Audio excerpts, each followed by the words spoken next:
오늘 본문의 말씀은 고린도후서 1장 8절에서 10절 말씀입니다. 고린도후서 1장 8절에서 10절, 저와 여러분이 교독하고 10절은 같이 함께 읽겠습니다. 형제들아, 우리가 아시아에서 당한 환난을 너희가 알지 못하기를 원치 아니하노니 힘에 지나도록 심한 고생을 받아 살 소망까지 끊어지고 우리 마음에 사형 선고를 받은 줄 알았으니 이는 우리로 자기를 의뢰하지 말고 오직 죽은 자를 다시 살리시는 하나님만 의뢰하게 하심이라. 다 같이 그가 이같이 큰 사망에서 우리를 건지셨고 또 건지시리라. 또한 이후에라도 건지시기를 그를 의지하여 바라노라. 아멘.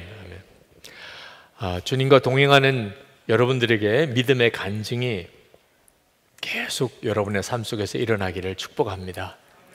우리가 정말 나는 죽고 예수로 사는 믿음으로 주님과 친밀히 동행하는 것 자체가 정말 말할 수 없는 복입니다. 하나님께서 정말 살아계신 하나님이시기에 우리가 진실로 주님의 은혜 안에 그렇게 사는 것을 하나님은 절대로 소홀히 여기지 않으십니다. 그러니까 우리 한 사람 때문에라도 우리의 공동체가, 우리 나라가 하나님이 버릴 수가 없는 거죠. 하나님이 사랑하는 자가 이 한국 땅에 있다는 것만 가지고도 하나님께서 이 한국을 결코 포기할 수 없으신 거죠. 그러므로 여러분 주변에 진실로 주님을 사랑하며 그리고 주님과 동행하기를 원하는 사람이 있다면 그는 정말 복이 있는 사람입니다. 정말 귀하게 그 사람을 우리가 그렇게 여길 수 있어야 합니다. 믿음의 사람들이 서로 연합하여 정말 주님을 바라보고 사는 것 자체가 우리가 우리 나라를 위해서 할 수 있는 사실 가장 큰 애국이라고 생각합니다. 하나님께서는 분명히 성경에 한 사람이라도 있으면 진실로 하나님을 찾고 의지하고 하나님의 뜻대로 살려고 하는 사람이 한 사람이라도 있으면 하나님께서 그 땅의 죄악에 대하여 하나님이 징계하지 않으시겠다고 그렇게 말씀하셨습니다. 오늘 이 시간에 주님, 저 있잖아요. 여러분 다 똑같은 마음이죠? 하나님, 저 있잖아요. 하나님, 저는 아니죠. 네. 그런 마음은 아니시죠? 네. 주님을 정말 사랑하시는 여러분들이 너무너무 소중한 존재입니다. 우리에게 있어서 한 가지 큰 정말 기도 제목이 있다면 우리 자신이 영적으로 무너지고 메말라지지 않게 되는 것입니다. 주님을 뜨겁게 사랑하는 자에게 믿음의 간증이 계속 되어져서 우리가 계속 충만함을 유지하는 것은 그 자체가 가정도 교회도 나라도 살리는 일입니다. 우리 자신의 영이 살아있다는 것 자체가 하나님께서 받으시는 가장 큰 예배입니다.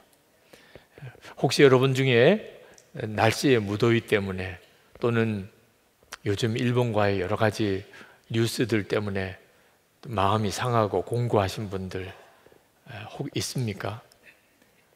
사실은 엄밀히 말하면 무더위 때문도 아니고 또 뭐 일본 아베 정권 때문도 아니고 우리 스스로가 성경이 말하는 믿음의 삶의 현장으로 그렇게 우리를 살게 하지 않았기 때문에 우리가 영적으로 메말라져 가는 것입니다. 혹시 여러분 중에 나에게는 기쁨도 없어요, 요즘에는 뭐 놀라운 일도 없어요, 어느 순간에 기도의 힘도 다 잃어버린 것 같아요. 만약 그런 분이 있다면 여러분의 삶과 성경이 얼마나 일치하고 있는지를 한번 볼 필요가 있습니다. 내가 진짜 정말 잘 살아가고는 있는 건지, 그런데도 하나님이 역사를 안 하시는 건지. 오늘 읽은 본문의 말씀이 아주 짧은 사도 바울의 고백이지만 오늘 본문에만 놓고 봐도 사도 바울이 어떤 삶을 살았는지를 금방 알 수가 있습니다. 8절에 보면 우리가 아시아에서 당한 환난을 너희가 알지 못하기를 원치 아니하노니 힘에 지나도록 심한 고생을 받아 살 소망까지 끊어지고 우리 마음에 사형 선고를 받은 줄 알았으니. 사도 바울은 지금 전도 여행을 하고 있는 중입니다. 그런데 얼마나 고생스러웠으면 이렇게 표현을 했겠습니까? 살 소망을 잃어버린 것 같았다.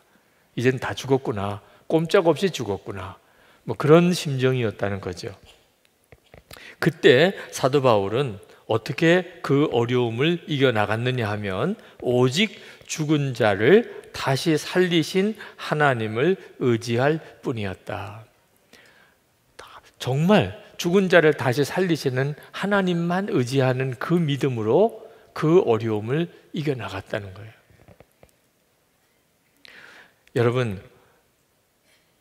여러분도 사도 바울의 가지고 있는 이 심정, 죽은 자를 다시 살리시는 하나님만 의지하는 그 믿음으로 요즘 살고 있습니까? 상황이 그런 상황이어야 그런 마음이 되는 거죠. 상황은 사도 바울과 같은 그런 정말 이제는 살 소망도 다 끊어졌구나 이런 형편이 아닌데 죽은 자도 다시 살리시는 하나님만 의지하는 그런 믿음으로 산다는 것은 잘 맞지도 않는 거잖아요. 왜 우리의 삶에는 그런 은혜의 역사들, 간증거리들, 그렇게 내 속에서부터 솟아오르는 기쁨, 말할 수 없는 감사, 정말 주님이 하셨습니다, 이런 고백들이 왜 우리에게는 없지요? 성경이 말하는 그와 같은 삶과 우리의 삶이 너무 다르다는 겁니다. 자, 오병이의 기적 때를 한번 보세요. 예수님께서 5,000명이 넘는 무리들에게 그날 제자들에게 먹을 것을 너희들이 저들에게 나눠주라 그렇게 말씀하셨을 때 그 제자들의 심정, 눈앞에는 5,000명이 넘는 사람들이 있습니다. 근데 자기들이 가진 것은 아무리 찾아봐도 보리떡 5개와 물고기 2마리밖에 없어요. 그때 그 심정이 어떤 심정이었겠습니까? 정말 죽은 자도 다시 살리시는 하나님만 의지하는, 이건 하나님이 안 계시면 불가능한 일이야, 그런 심정이었겠잖아요. 네. 그런 상황에서 오병이어의 기적이 일어났던 겁니다. 여러분, 물이 포도주가 되는 가나 혼인잔치의 기적은 어떻게 일어났죠? 혼인잔치는 열렸는데 포도주가 다 떨어졌어요. 아직까지 잔치는 계속 되어야 되는데 포도주가 없습니다. 아주 난리가 났죠. 그 잔치집은 정말 이제는 갑자기 초상집 같이 되어버렸습니다. 포도주를 어디서 갑자기 다 구해와요. 이런 정말 기가 막힌 상황에 처해져 있을 때, 그때 하인들에게 그 손발 씻는 항아리에다가 물을 채우라 그러고 그 물을 떠다가 연회장에게 갖다 주라 그러고 이렇게 하는 그때 그 심정이 어떻겠습니까? 여러분이 정말 하나님의 살아계시고 역사하심을 경험하기를 원하십니까? 그렇다면 여러분의 삶도 성경이 말하는 그와 같은 삶이 되어야 비로소 여러분이 알게 돼요. 아, 하나님이 살아계시구나, 주님이 역사하시는구나. 여러분, 벼랑 끝에 서 보신 적이 있습니까? 큰 가파른 절벽 맨 끝에 서는 것만. 정말 고소공포증 있는 사람들은 그것도 정말 큰일이죠. 벼랑 끝에 선다는 것. 그 벼랑 끝에 서 보면 한 걸음만 더 내디디면 그냥 절벽에 추락하는 것입니다. 그 벼랑 끝까지 나가서게 하신 하나님, 그게 바로 믿음으로 산다는 뜻이에요. 우리는 다 믿음이 있잖아요. 예수님께서 우리의 죄를 위해서 십자가에 죽으셨다, 그래서 내가 구원받았다, 그런 믿음이 있잖아요. 그죠? 그런 믿음을 가지고 사니까 믿음으로 사는 거죠. 틀린 말은 아니에요. 예수님이 나를 위해 십자가에 죽으셔서 내가 구원받았다, 그걸 내가 믿으니까 믿음으로 사는 거지 뭐. 그러니까 아주 틀린 말은 아니지만 믿음으로 산다는 것의 정확한 의미는 아니에요. 믿음으로 산다는 것은 그저 내가 구원받았다는 것을 믿는다는 의미가 아닙니다. 정확한 의미는 다윗이 골리앗 앞에 섰을 때, 그때 하나님이 정말 살아계시다는 사실을 믿고 그 거인 골리앗이 전혀 두렵지가 않고, 그리고 넌 오늘 정말 내 손에 죽었다, 이런 자신감이 생기는 그런 어린 소년 다윗의 심정이 믿음으로 사는 심정이에요. 그러니까 여러분이 내가 정말 지금 믿음으로 살고 있는지를 한번 스스로 자기 삶을 점검해 봐야 됩니다. 우리는 이 다윗이, 사도 바울이 고백한 것처럼 이렇게 살기를 대부분 다 싫어합니다. 10절에 이렇게 말했습니다. 그가 이같이 큰 사망에서 우리를 건지셨고 또 건지시리라. 또한 이후에라도 건지시기를 그를 의지하여 바라노라. 말은 진짜 은혜로워요. 네, 야, 정말 좋은 말씀 같아요. 근데 가만히 내용을 훑어보면 굉장히 두려운 가운데 있었음을 말해주는 겁니다. 큰 사망에서, 뭐 죽으면 그냥 죽는 거지 뭘 또 큰 사망이 있어요. 그러니까 죽어도 그냥 보통 죽는 게 아니라는 뜻이죠. 너무 비참한 형편에 있었고 매우 두려운 상황이었다는 뜻이죠. 그런 사망에서 우리를 건지셨어요. 자, 그걸로 끝이면 살다가 보면 그런 일도 있을 수는 있죠. 근데 사도 바울은 지금도 건지시리라. 전에 건지셨는데 지금 또 그런 일이 벌어지고 있어요. 그래서 지금도 건지시리라. 그걸로 끝나면 또 좋겠는데 이후에라도 건지시기를 그를 의지하여 바라노라. 그러니까 사도 바울의 삶은 큰 사망에 부딪히는 일이 과거에도 있었고 지금도 있고 앞으로도 있을 거라는. 여러분도 그렇게 살고 싶지요? 그건 아닌 사람이 많습니다. 그냥 이건 성경으로만 읽고 싶지 내 삶의 고백이 되기는 싫습니다. 대부분은 그런 심정이에요. 그냥 우리는 편안하게 살고 싶고 큰 고생 없이 살고 싶고 어려움 없이 살고 싶고 내 마음대로 되었으면 좋겠고 우리는 그렇게 살고 싶어 합니다. 그리고 그렇게 사는 것을 복이라고 생각하기도 합니다.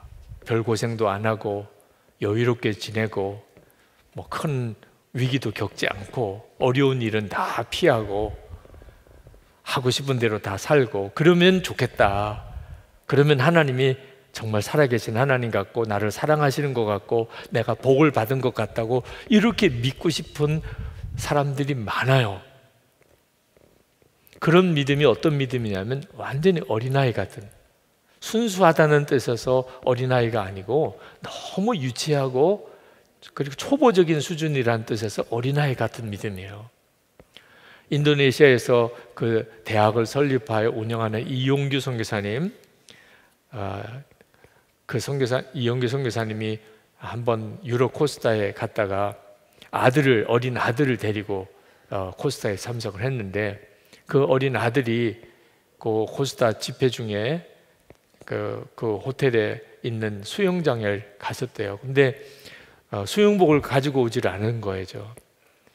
그냥 수영복 없이 그냥 팬티만 입고 수영해도 어떨까, 어린애니까 뭐 그런 생각을 하고 수영장을 갔더니 거기에 누가 벗어놓은 수영복이 있더래요.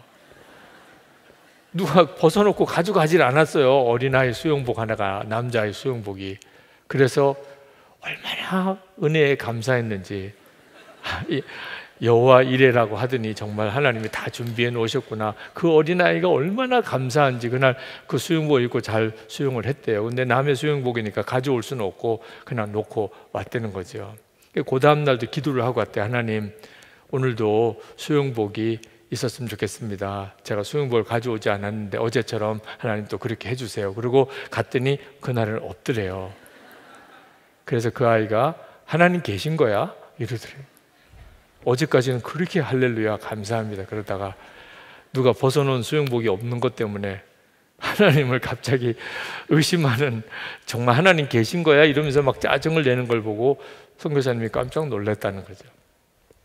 어린애니까 그 정도만 돼도 그냥 웃고 지나갈 수가 있겠지만 평생 그런 수준으로 산다는 것은 이건 정말 끔찍한 일이거든요.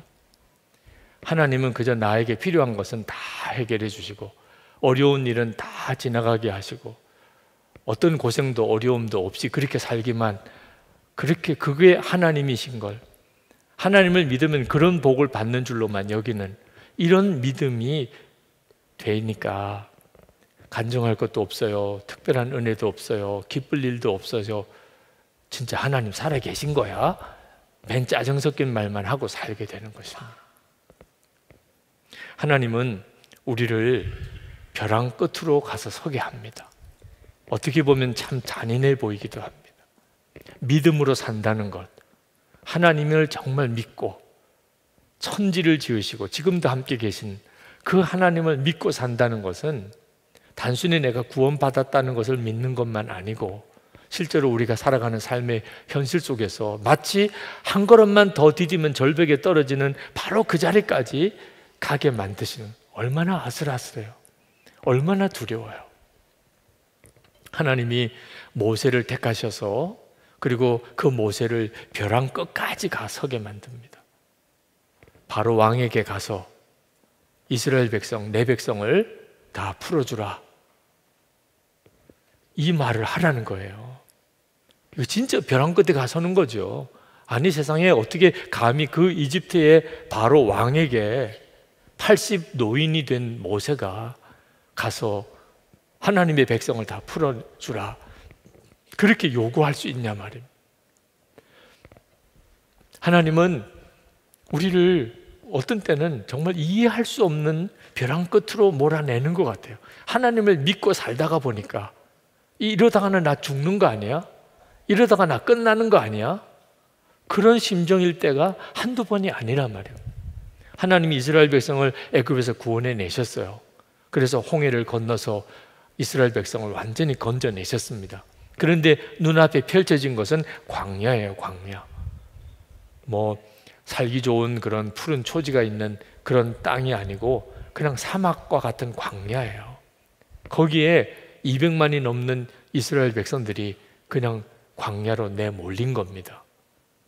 거기서 하나님은 이스라엘 백성들에게 매일매일 하나님이 주시는 만나를 아침에 받아서 그날 먹을 것만 딱 가지게 하셨어요. 조금만 더 가져도 냄새가 나고 다 썩어버렸습니다. 여러분, 그 광야에서 하나님이 주시는 하루 먹을 만나만 가지고 매일 그렇게 살아야 되는 거, 그게 바로 벼랑 끝에 서는 심정이에요. 여러분 중에도 지금 그런 형편이신 분이 있으실 거예요. 그냥 하루 먹을 것밖에 없어요. 하루 먹을 것. 매일 하루 먹을 것을 주님께 구하고, 또 하나님이 또 하루 먹을 것은 주세요. 여러분, 얼마만큼 그렇게 살 수 있겠어요? 이스라엘 백성은 40년을 그렇게 살았어요. 그러니까 벼랑 끝에서도 이런 벼랑 끝이 없어요. 하나님은 죽이시지는 않으셨어요. 절벽에서 떨어지게는 안 하셨어요. 그런데 벼랑 끝에 가서 서 있게는 하셨어요. 이스라엘 백성이 40년 동안 광야에서 그들이 살아갔던 방식입니다. 왜 그렇게 하셨을까요? 하나님만 전적으로 의지하며 사는 훈련을 시키시려.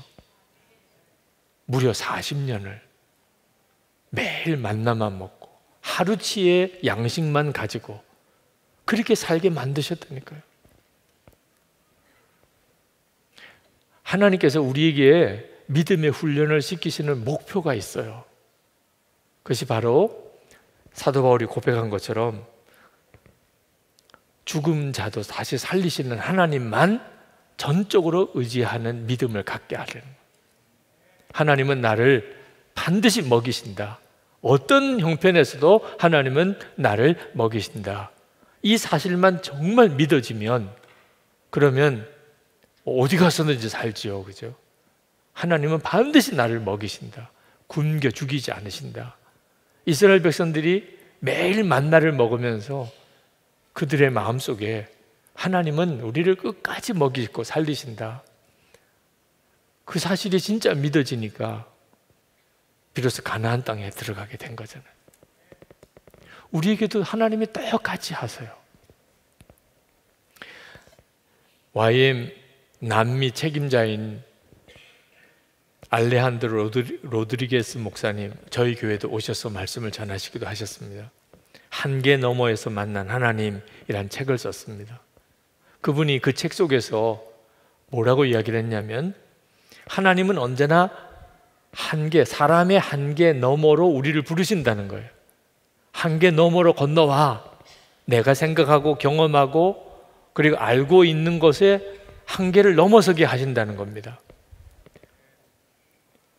그 한계를 넘어서려고 할 때 누구나 다 이러다가 죽는 거 아니야? 그런 두려움이 오게 돼요. 이게 벼랑 끝에 서는 겁니다.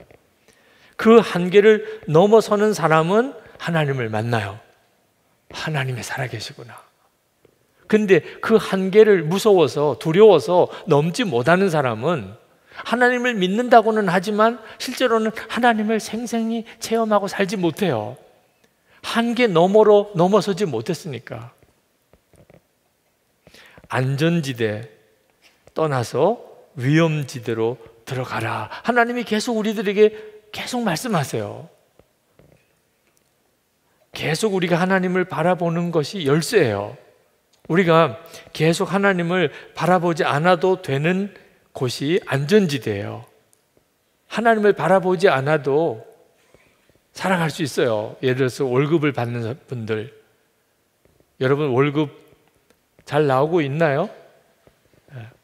그러면 굳이 뭐 매일 하나님을 바라볼 필요가 없지요, 그죠? 회사 사장님만 바라보고 살면 되죠. 네. 이런 경우가 안전지대예요. 그런데 만약에 내가 사표를 내고 그리고 이제 혼자 회사에서 나왔다 그러면 그때부터 이건 위험지대로 들어온 겁니다. 그죠? 이제 내가 벌이가 없으면 이제는 정말 굶어야 될 지경이 된 거죠. 여러분들 보고 다 직장 사표 내고 지금 그렇게 살라고 하는 말은 절대로 아니에요. 비유를 말하자면 그렇다는 거죠. 근데 하나님은 이상하게 그렇게 우리를 안전지대에서 위험지대로 우리를 자꾸 이끌어내시는 것 같은데, 무조건 뭐 생활비가 보장이 되어 있는 곳에서 전혀 보장되지 않은 곳으로 나오라고 하는 게 요지가 아니고, 초점은 하나님만 계속 바라보느냐 하는 것.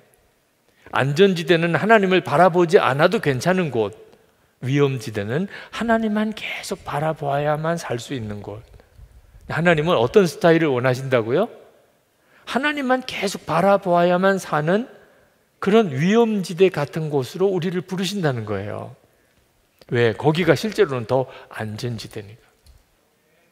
만약에 여러분이 뭐 내가 꼭 오늘 하나님을 내가 만나지 못해도 그래도 뭐 내일 먹을 것도 있고 뭐 앞으로 얼마 동안 살아갈 준비도 돼 있고 이러신 분들은 참 좋으시겠어요, 그죠? 네. 그러나 실제로는 우리 주님이 보시기에는 참 안타까운 거예요. 내가 내 앞일을 몰라서 그렇다. 절대로 하나님 나 없어도 얼마 동안은 살 수 있어요, 이런 심정이신 분은 사실은 영적으로 위험한 곳에 있다는 거예요. 뭐 직장에서 월급도 나와요, 온 가족들이 다 뭐 건강하고 잘 지내요, 특별하게 무슨 어려움도 없어요. 그런데도 마음속에 주여 계속 주님만 바라봐.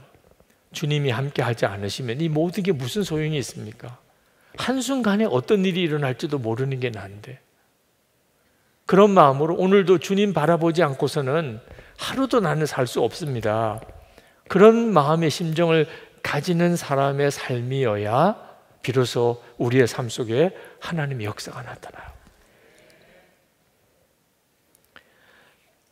여러분, 안전하게 살고 싶어서 나름대로 애를 쓰지만 그렇다고 해서 안전하게 살 수 있는 게 아니에요. 뭐 음식을 잘 가려 먹고 건강을 위해서 조심하고 무리하지 않고, 누구하고 좀 갈등을 느끼면 그게 마음에 또 스트레스가 될까 봐 가능하면 갈등은 다 피하고, 하여튼 여러분 나름대로 뭐 노후를 위해서 재정도 모으고 그러면서 고생하지 않고 편안하게 그렇게 살아보려고 무던히 애를 쓰는 것, 그게 꼭 나쁜 건 아니지만 그렇다고 해서 편안하고 안전한 삶이 보장되는 것도 아니에요. 어느 순간에 갑자기 어떤 재앙을 만날지 모르는 일이에요. 하나님은 우리 스스로가 우리를 지키기 위해서 안전하게 살려고 하는 일에 대해서 참으로 안타깝게 보세요. 그것은 결코 우리를 안전하게 지킬 수 없는 거니까. 그럼 어떻게 하는 게 가장 안전한 거죠? 주님을 계속 바라보고 주님께 계속 순종하고 사는 거예요. 그것이 가장 안전한 길입니다. 풍랑이 일 때, 그때 예수님은 풍랑 위를 걸어오셨어요. 뱃속에 있는 제자들은 다 정말 죽을 그런 두려움 속에 사로잡혔고 예수님조차도 귀신처럼 그렇게 여겨질 정도, 얼마나 두려웠으면 그랬겠어요. 그때 예수님께서 베드로에게 그 풍랑 위를 걸어오라고 하셨어요. 베드로가 진짜 정말 주님이시면 나도 이 무리를 걷게 하소서, 걸어오라고 그랬어요. 그리고 베드로가 실제로 그 풍랑 위를 걸었잖아요. 우리가 이 풍랑이 심한 세상 가운데서 살아갈 수 있는 가장 유일한 비결은요, 예수님과 함께 걷는 거예요. 오늘 이 시간에 주님께서 여러분들을 그런 삶으로 여러분을 훈련시키시고 싶어 하시는 거예요. 그러니까 여러분이 예수님과 동행하는 삶을 훈련하는 데 있어서 가장 좋은 상황이 어떤 상황이냐면 벼랑 끝에 서는 거예요. 주님만 붙잡을 수밖에 없는 상황. 그 상황이 안 되면 그러면 여러분은 주님만 의지하는 훈련이 전혀 안 되는 겁니다. 물론 주님께서 이건 연습이다, 실제로 위험하지는 않아, 그냥 땅바닥에 금 그어놓고 여기는 절벽이고 여기는 그냥 절벽 위라고 생각해, 그 금이 있는 데까지 걸어가 봐. 그러면 뭐 다 걸어갈 거예요, 그죠? 네.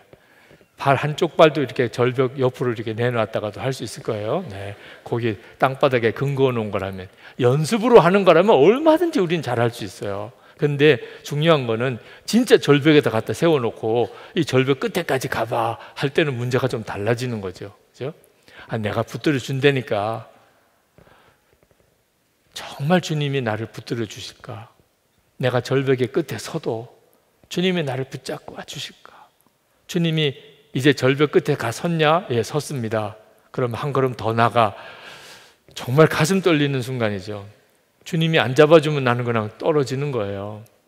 자, 이런 상황이 우리 삶 속에서 계속 벌어지고 있어요. 그때 여러분 아셔야 돼요. 하나님께서 믿음의 사람들을 믿음으로 세워 가실 때 꼭 이런 상황을 쓰셨다는 거예요. 그러니까 여러분에게 있어서 중요한 것은 절벽 끝으로 가는 벼랑 끝에 서는 것에 대해서 두려워하지 말아야 합니다. 그때가 주님과 여러분 사이를 정말 붙들어 줄 수 있는, 점검할 수 있는 너무나 중요한 훈련의 기회입니다.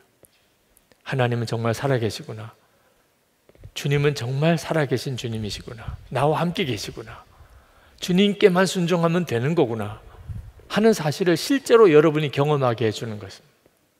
어느 장로님은 어느 날 마음에 결심을 하기를, 직장이 교회다, 주일에 이렇게 교회 와서 예배드리고 가는 것처럼, 전에는 이렇게 교회와 직장을 별개라고 생각했는데 주일도 교회 와서 예배를 드리지만 직장도 동일하게 내가 교회 가는 것과 같다, 그런 마음에 이렇게 결심을 했습니다. 그리고 삶이 완전히 달라졌다는 거예요. 전에는 교회 따로 직장 따로였는데 지금은 자신의 삶이 똑같아졌어요. 교회 와서 지내는 거나 직장 가서 지내는 거나 항상 하나님께 예배드리는 마음으로 살았더니 간증거리가 너무나 많다는 거예요. 어느 장로님은 이런 고백을 하셨어요. 네. 아침에 출근할 때 오늘도 은혜 받으러 출근합니다, 그렇게 하나님 앞에 고백하고 간다는 거예요. 은혜 받으러 교회 갑니다가 아니고 은혜 받으러 출근합니다. 오늘도 직장 생활 중에 교회에서 예배 드릴 때 말씀을 은혜 받고 찬양하면서 은혜 받고 하던 그런 은혜의 역사가 있을 것을 기대하고 간다는 거죠. 우리가 우리의 삶을 정말 믿음으로 주님께 온전히 순종하는 삶으로 우리 자신을 계속 밀어갈 필요가 있습니다. 그것이 하나님께서 우리를 비로소 이렇게 만나주시고 역사하심을 경험하게 하시는 놀라운 비밀입니다. 하나님이 원하시는 것은 그저 착한 사람이 되는 게 아닙니다. 하나님이 정말 원하시는 것은 믿음으로 사는 거예요. 가정에서도 일터에서도 우리의 삶의 모든 자리에서 주님이 나와 함께 계신 것을 정말 믿고 죽은 자도 살리시는 하나님만 전적으로 의지하는 마음으로 그렇게 순종의 삶을 살아가는 것입니다. 물론 돈키호테처럼 좌충우돌 하라는 건 아닙니다. 믿음으로 살으라, 벼랑 끝에 가는 용기를 가지라. 그러니까 무조건 뭐 여기 가도 불 속에서 뛰어들고 물 속에도 뛰어들고 뭐 어지간한 어떤 강이나 바다 보면 무조건 배에서 뛰어내리려고 그러고 그렇게 하지 말라는 거예요. 그건 스스로를 속이는 것입니다. 주님이 하라고 그러셨습니다. 정말 주님이 하라고 하시면 그러면 순종하는 거예요. 그게 열쇠예요. 네. 아무렇게나 뭐 하나님이 살아계시면 나를 살려주시겠지 이런 식으로 하는 것이 믿음으로 사는 것 아닙니다. 저희 할아버님에 대해서 제가 아는 것은 참 많이 없지만 그동안 어려서부터 이렇게 전해 들은 할아버지에 대한 이야기는 참 제게 있어서는 특별한 의미가 있습니다. 저희 할아버님은 우리 감리교회 첫 번째 한국인 목회자가 나올 때 그 목회자 중에 한 분이셨어요. 그때 당시에 목회자는 요즘처럼 이렇게 젊은 신학생들이 신학교에 가서 신학을 공부하고 그리고 전도사부터 해서 이렇게 목사가 되어지는 그런 단계를 밟지 않았습니다. 이미 다 나이가 있어서 저희 할아버님 같은 경우에는 한학자셨어요. 그래서 서당에서 이렇게 한문을 가르치는 그런 일을 하셨는데 저희 증조 할머님이 선교사님한테 전도지를 받고 그리고 예수를 믿기로 결심을 하셨어요. 근데 어머님이 갑자기 예수를 믿기로 하셨다고 그러니 이 한학자인 저희 할아버님이 그냥 따라서 교회를 가시게 된 겁니다. 근데 선교사님에게는 참 잘된 일이 것이 그래도 글을 좀 쓸 줄 아는 분이 교인이 되었으니까 그때 그 선교사님을 도와서 이제 기도에도 인도하고 하던 분을 조사라고 그랬어요. 조사. 정식으로 목회자는 아니지만 평신도 중에서 목회를 돕는 역할을 해주는 선교사님은 여러 교회를 이제 순회하셔야 되니까 이제 늘상 기도회나 예배는 그 조사가 감당을 한 거죠. 그래서 그 조사가 됐습니다. 그리고는 이제 신학을 중간에 그런 조사들을 위해서 특별 과정으로 신학 과정을 두어서 그 신학을 마치고 이제 정식으로 이제 목사가 된 거죠. 지금 목사가 되는 것과는 많이 다른 과정이었습니다. 그래서 이제 첫 번째 한인 목사가 되신 거예요. 그런데 그때 당시에는 목회가 참 교회 형편이 어려웠기 때문에 교회에서 그 목사님의 생활비를 다 부담할 수가 없었습니다. 먹을 게 없는 거예요. 목회만 해가지고는 굶어 죽기 딱 좋은 형편이었어요. 그래서 어느 날 도무지 먹고 살 길이 없어서 시장에 나가서 빵 만드는 데서 받아다가 이제 시장 바닥에 좌판을 깔아놓고 그 빵을 이렇게 그 앞에다가 해서 빵을 파는 일을 하셨습니다. 한 3일 동안 그렇게 하시다가 할머님이 갑자기 여보 우리 돌아갑시다. 스스로 생각해도 이건 아니라고 생각이 드셨던 것 같아요. 먹을 길이 없어서 먹고 살 길이 없어서 빵 장사로 나왔지만 이렇게 해서는 안 되는 거다 하는 생각이 드셨던 것 같아요. 근데 저희 할머님이 그 말 하시자마자 두 말도 없이 그냥 다 접어버리고 교회로 돌아오셨다는 거예요. 지금 제 입장에서는 그 순간이 얼마나 감사한지, 그렇게 교회로 다시 돌아오셔서 그렇게 목회의 길을 저에게까지 이어주신 거거든요. 근데 그 순간에 생각해 보면 저희 할아버지 할머니에게는 정말 죽고 사는 것을 걸었던 거예요. 그렇게라도 해서 먹고 살아야 되지 않겠나 하는 심정으로 빵 장사를 시장에 나가신 건데 이건 아니잖아. 그리고 그걸 접어버리고 다시 교회로 돌아오시면 뭐 먹고 살 거예요? 그냥 정말 굶어 죽는 거죠. 근데 한 가지 분명한 것은 안 굶어 죽었다는 거죠. 그렇게 굶어 죽으셨으면 저희가 이렇게 오실 리가 없죠. 그게 바로 믿음으로 사는 거예요. 하나님이 원하시는 길을 가자니 꼭 굶어 죽을 것 같은 거예요. 그런데 하나님은 굶어 죽이시지는 않으시는 하나님이시다. 당신이 기뻐하는 길로 가면 반드시 무슨 길이 있을 거야. 이런 믿음으로 나가는 경우를 믿음으로 산다고 말하는 거예요. 그렇게 믿음에 다시 목회의 길을 가셨는데 6.25 전쟁 때 평양 옆에 사동이라고 하는 곳이 있습니다. 거기에 사동 감리교회가 있었는데 거기를 담임을 하시는 중에 6.25 전쟁이 일어났습니다. 그리고 거기서 순교하셨어요. 저희 할아버님에 대해서 알고 있는 모든 것입니다. 할머니는 피난을 내려오셨지만 할아버님은 교회를 지키시다가 순교하셨어요. 제가 아주 젊은 때 부흥회를 인도하러 갔다가 아주 좋은 숙소에서 이거 참 내가 이게 웬 호강을 하는가 그런 생각이 들었을 때 갑자기 할아버지 생각이 났어요. 그리고 그 호텔 바닥에 무릎을 꿇고 얼마나 울었는지 몰라요. 할아버지 상급이라는 생각이 들었어요. 제가 뭐 대단한 게 있다고 그런 대접과 호강을 하겠어요. 그 교회가 나를 왜 그렇게 대접해 줘요? 저로서도 이해가 안 되더라고요. 할아버님이 그렇게 순교하시는 그 모든 과정을 하나님이 다 받으시고 그리고 손주인 저에게 하나님이 그런 은혜를 베푸신다는 느낌이 들었어요. 그때 제 안에 참 놀라운 변화가 일어났는데 그 변화가 뭐냐면 이 어려운 길을 가는 것이 절대로 불행한 게 아니라는 믿음이에요. 그 전까지만 해도 저는 목사의 길도 이 복을 받은 길이 있고 복을 못 받은 길이 있는 줄 알았어요. 복을 받은 목사는 큰 교회 대접 잘 받고 그런 목사는 복을 받은 목사고, 복을 받지 못한 목사는 아주 힘들고 어렵고 먹고 살기도 어렵고 정말 돌짝밭 같은 그런 교회에 개척하고 고생을 하고 한 번도 제대로 대우도 못 받고 그렇게 끝나는 목사님은 복을 못 받은 목사. 목사도 복을 받은 사람이 있고 못 받은 사람이 있다고 생각을 했어요. 저는 복을 받았으면 좋겠더라고요. 아버님 목회를 옆에서 이렇게 지켜보니까 고생을 많이 하셨어요. 목사의 삶이 너무 힘들다고 생각이 들었어요. 그래서 저는 그런 고생은 좀 안 했으면 좋겠다는 생각이 들었어요. 목사는 됐지만 나는 절대로 고생하는 목사는 되고 싶지 않았어요.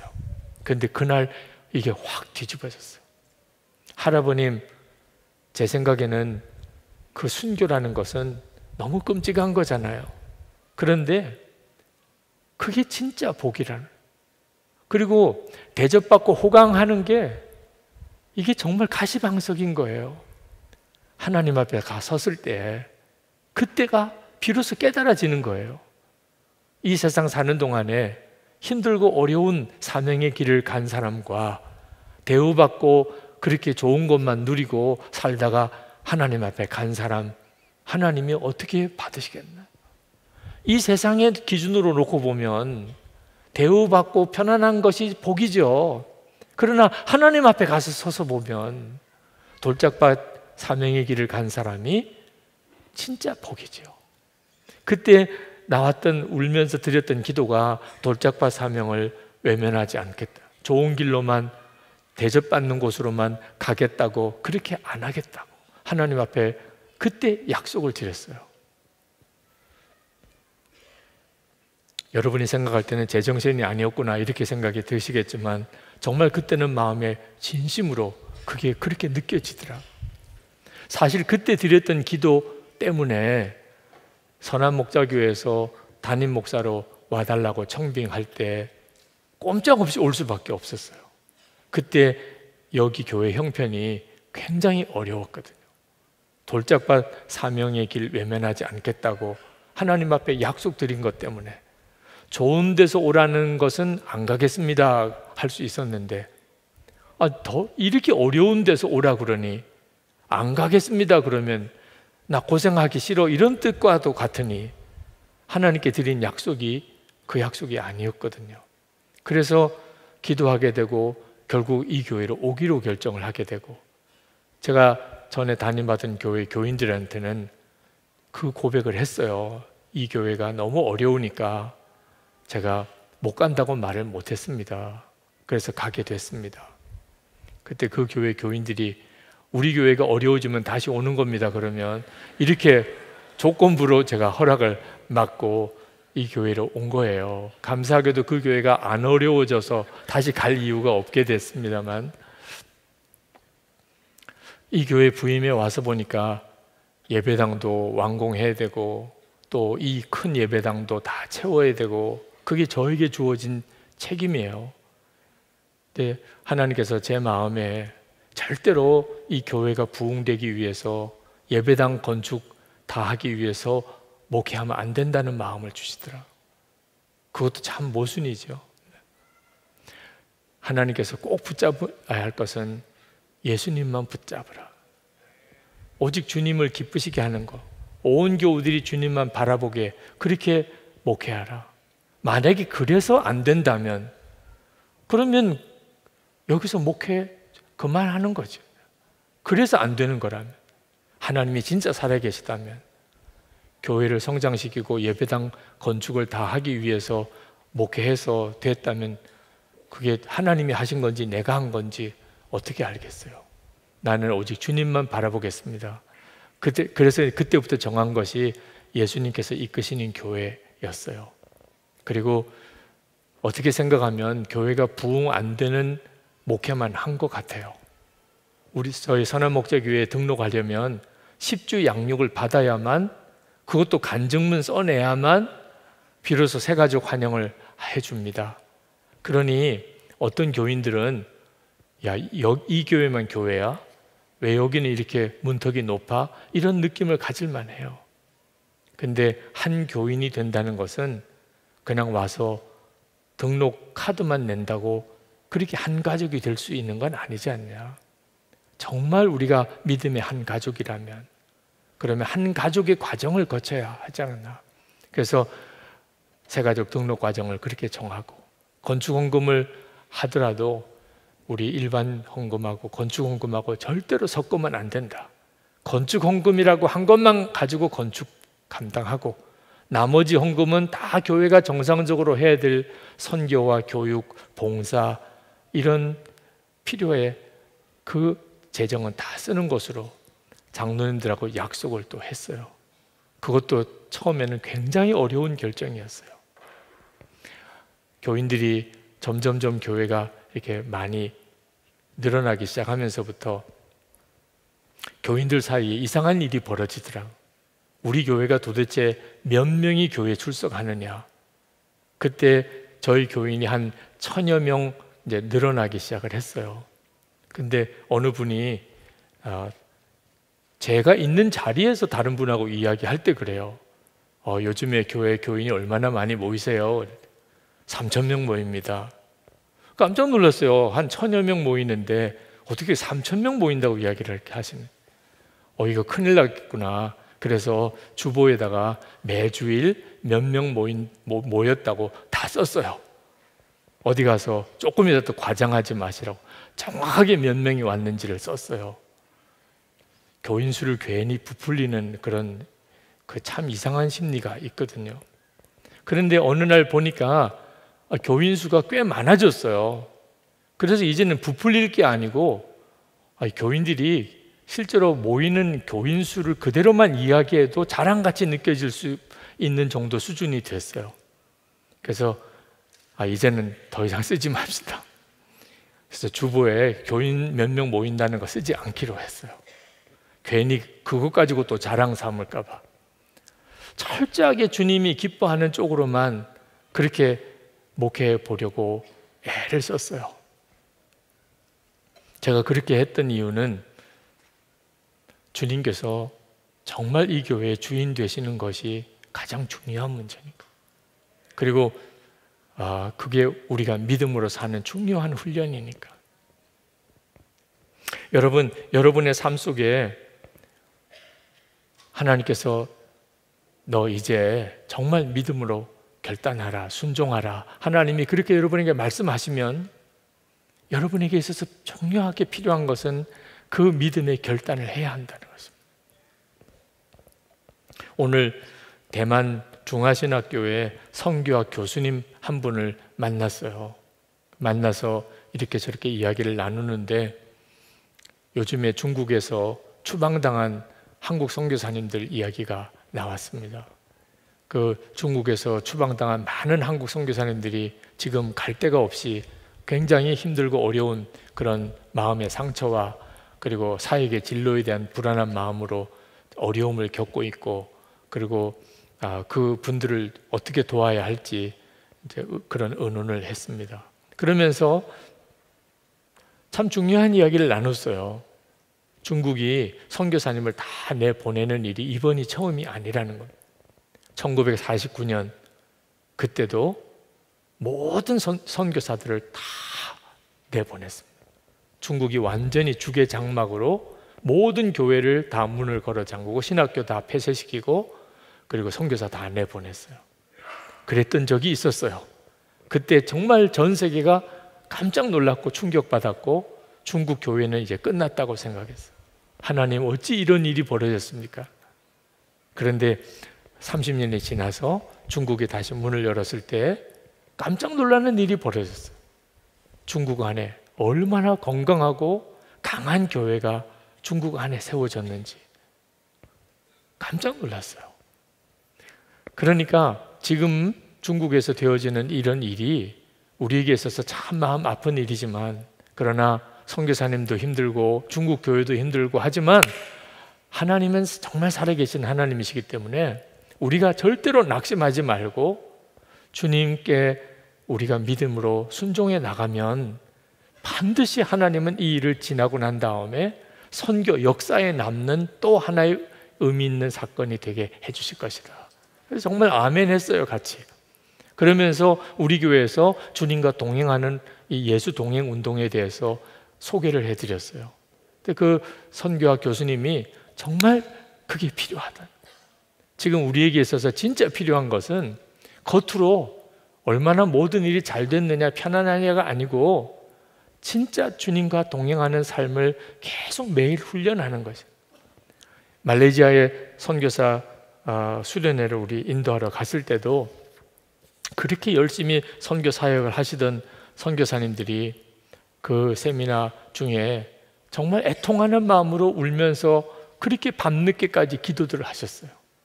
열심히 선교 현장에서 일했고 생명을 바치는 마음으로 결단하고 선교사로 나왔고 밤을 새워가면서 기도하는 일도 있었지만 어느 순간에 주님을 잊어버렸다. 그냥 일만 계속하고 있다. 그 점을 주님이 이번 선교사 수련회 때 깊이 선교사님들에게 말씀하셨어요. 그래서 다시 주님을 바라보는 눈을 떴어요.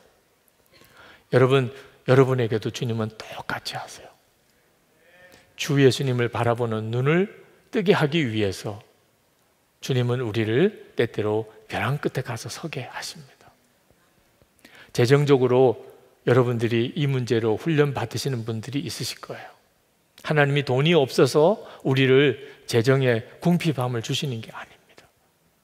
여러분의 건강 때문에 지금 아주 어려운 처지에 정말 처해져 있는 분도 있으실 거예요.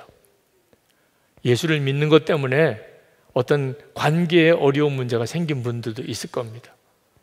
그러니까 예수님을 믿는 것 때문에 내가 이거 죽는 거 아니야? 망하는 거 아니야? 내가 이거 정말 굶지 않겠어? 여러분, 이런 지금 상황에 처해져 있는 분들도 있으실 거예요. 그때 여러분 꼭 기억하세요.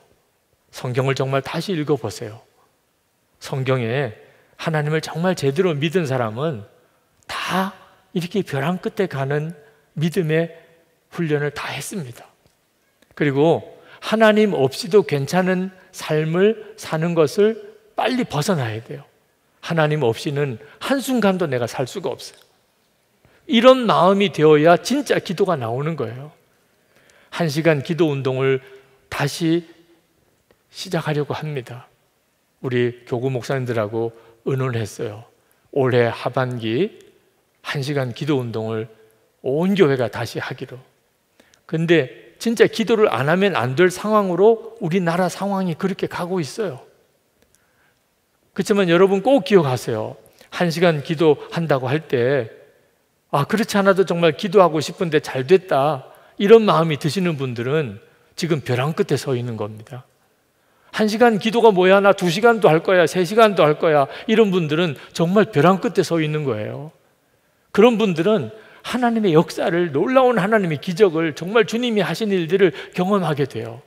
그런데 1시간 기도 그러면 숨이 탁 막히는 분, 이게 또 정말 유 목사 왜 저래, 1시간 기도 운동 지난번에 벌써 지나갔는데 뭘 또 해, 이런 느낌이 드시는 분, 형편이 좀 괜찮은 분들이에요. 1시간 기도한다는 게 너무 길게 느껴지고, 이런 분들은 지금 형편이 좋은 분들인데 사실은 진짜 위기예요. 1시간 기도가 너무 부담되고 시간이 길다고 느껴지는 그 심정이 죽은 자도 살리시는 하나님만 의뢰하는 믿음이 아니거든요. 그러니까 형편이 괜찮다고 생각하는 거예요. 1시간씩 기도 안 해도 뭐 넉넉히 살 수 있다고 생각하는, 굳이 1시간씩도 기도하라고 그래, 이런 마음이 드는 분들, 오히려 더 정신을 차려야 하는 거예요. 내가 하나님이 역사할 수 없는 삶 속에 그만 안주하고 있는, 그러니까 자꾸 짜증나는 일, 답답한 일, 마음이 무너지는 일, 엉뚱한 일에 죄에 또 꺾이는 일들이 계속 일어나는 거예요. 하나님, 제가 지금 잘 살고 있습니까? 제가 정말 순종해야 되는 걸 순종 못하고 있는 건 아닙니까? 분명히 생각해야 돼요. 저희 교회가 참 어려울 때 하나님 앞에 간절히 기도했던 기도가 있어요. 하나님, 우리 교회의 재정 문제, 이 어려움만 해결해 주시면, 건축비 부채 문제죠. 그러면 우리가 정말 주님을 기쁘시게 하는 일을 위해 열심히 일하겠습니다. 저도 그렇게 정말 많이 기도했어요. 근데 요즘에 하나님이 저희 교회 안에 그 기도를 다 이루어 주셨어요. 재정적인 문제에 막 부딪혀가지고 이자를 갚을 수 있냐 없냐, 이런 문제에 대해서 더 이상 걱정하지 않게 하셨어요. 그래서 우리가 하나님을 기쁘시게 하는 일을 많이 하고 있나, 그 점에 대해서는 영 자신이 없더라. 그전에는 교회의 어려운 문제를 위해서 1시간 기도는 뭐 너끈히 했어요. 왜? 그렇게 상황이 절박하니까. 기도를 안 하면 오히려 불안해서 살 수 없을 정도이니까. 요즘에 우리가 어떤 재정의 문제를 해결받기 위해서 하나님 앞에 1시간씩 기도할 제목이 별로 없어요. 그냥 우리가 있는 거 가지고 도와주니까 뭐 특별히 기도 더 할 게 없는 거죠. 우리가 정말 잘못 살고 있구나. 이렇게 되면 우리에게 주신 이 복이 금방 다 날아가 버려요. 여러분, 여러분의 삶을 정신 차려서 점검해야 합니다. 1시간 기도 할 게 너무 많지, 그게 정상이에요. 그 상태를 잘 지켜가야 돼요. 그러면 하나님의 역사하심이 계속 일어나요. 근데 1시간 기도할 게 없어. 어떻게 1시간 동안 기도하라는 거야? 그럼 벌써 뭐가 문제가 있는 겁니다. 지금 내가 뭔가 완전히 어딘가에 완전히 현혹되어 있는 거예요. 하나님이 하시는 일에 대해서 영 감을 못 잡고 있는 겁니다. 진짜 정신 차려야 하는 거죠. 오늘 이 시간 우리가 하나님 앞에 기도할 때, 하나님, 저에게 세상 기준으로 고생이다, 편안하다, 이런 기준이 이제는 다 꺾어지기 원합니다. 내가 전적으로 주님만 의지하고 1시간 기도 너끈히 할 수 있는 그 상태로 그렇게 기도할 제목들이 있는 삶을 제가 살기를 원합니다. 주님, 제 마음에 주의 생각을 심어주시기 원합니다. 그리고 세상 고생에 대한 두려움 다 없애주시기 바랍니다. 하나님을 더 신뢰하게 해주시기 바랍니다. 그리고 하나님의 살아계심의 산 증인이 되게 해 주옵소서.